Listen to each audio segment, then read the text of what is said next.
Guys, pumunta ko sa school na yun, guys. Hi everyone! Samahan nyo kami sa pupuntahan namin ngayon. Huwag mo na ang video. So yo, what's up guys? Me once again, Daddy C. Kamusta kayong lahat?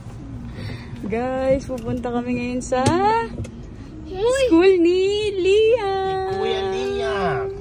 Wala akong number.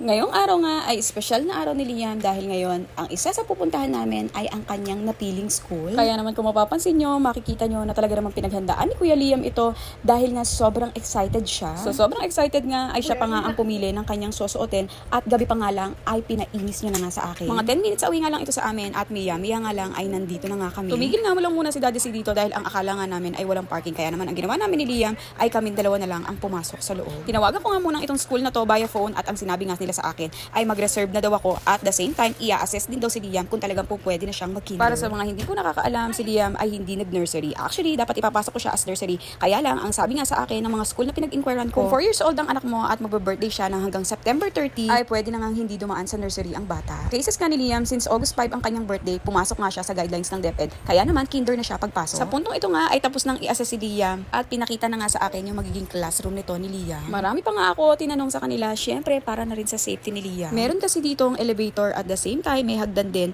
na kung saan tinanong ko nga sa kanila kung safe ba ang mga bata at kung may nagbabantay at hindi makakaakyat sila. So far naman, marami daw nagbabantay dito sa labas at the same time sa room daw ng mga bata ay maraming nag-a-assist. Nung nakita ko nga itong video ko ay natatawa nga ako dahil hindi ko nga na video ng ayos dahil nga sa sobrang busy ko nga na malaman yung mga gusto kong itanong. Sa mga puntong ito nga ay magre-reserve na nga ako at tinanong ko nga ng ilang beses si Liam kung gusto niya na ba talaga sa school na to. At natatawa nga ako ang sagot niya nga sa akin ni Liam kung meron ba daw aircon dun sa room niya. Hindi ko naman masisi ito si Liam dahil sa totoo lang ay mana talaga ito sa daddy niya dahil si Liam ay napakapawisin po talaga. Sa mga puntong ito nga ay nandito na nga ako sa cashier para nga magbayad ng reservation. Ito naman si Liam nawawala sa mood dahil nga ang sabi niya nga sa akin ay hungry na nga daw siya.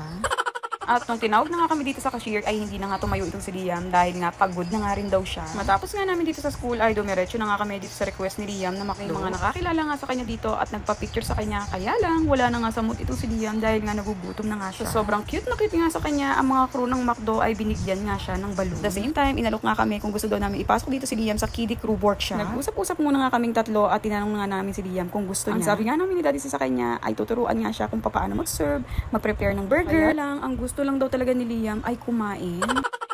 Sa totoo lang ay nagtaka nga kami ni Daddy C kay Liam na nagyaya nga dito sa McDo. Dahil simula nga nung sumakit ang tit ni Liam ay hindi na siya masyadong kumakain. Kaya naman nung sinabi niya nakakain siya ay talaga naman dinala nga namin agad dito sa McDo. Pero tulad nga na nakaraan, talaga naman nakakapanibago. Nakatatlong kutsara na lang na naman itong si Liam. After nga namin kumain ay dumiretso na nga kami dito sa pangalawang pupuntahan namin at ito nga yung dentist ni Liam. Pumunta nga kami dito para nga ipa-check up ulit ang ngipin nito ni Liam. Kung matatandaan nyo nga last week ay nandito na nga rin kami. At pinag-medication na nga lang muna ito si Liam. Hindi pa man din natatapos ang mga gamot ni Liam ay dinala ko na nga agad siya dito dahil hirapan na talaga si Liam sa kanyang teeth dahil nga sakit ng sakit at hindi na siya masyadong nakakakain. Kaya naman, tinanong ko nga sa dentista kung po pwede nga gawin na yung procedure na dapat gawin kay Liam para naman makakain na nga ng ayos itong si Liam at makapagmukbang.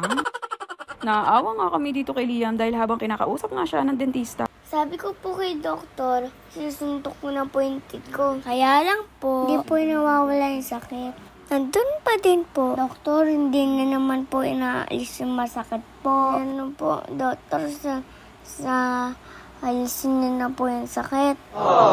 Sa totoo lang ay habang sinasabi talaga to ni Liam ay naiiyak ako. Gulat na gulat nga kami ni Daddy C na nasabi nga iyon ni Liam. Tulad na nakaraan, wala pa rin nagawa sa ngipin ni Liam dahil nga kailangan niya pang tapusin ang kanyang gamot. Hindi ko na nga na video yung mismong nasa loob pero pagkatapos nga nito ay umuwi na nga rin kami agad. Kung ano man ang susunod na mangyayari sa ngipin ni Liam ay i-update na lang ulit namin po kayo. So yun lang guys, ingat po kayo palagi. God bless you all. Bye bye!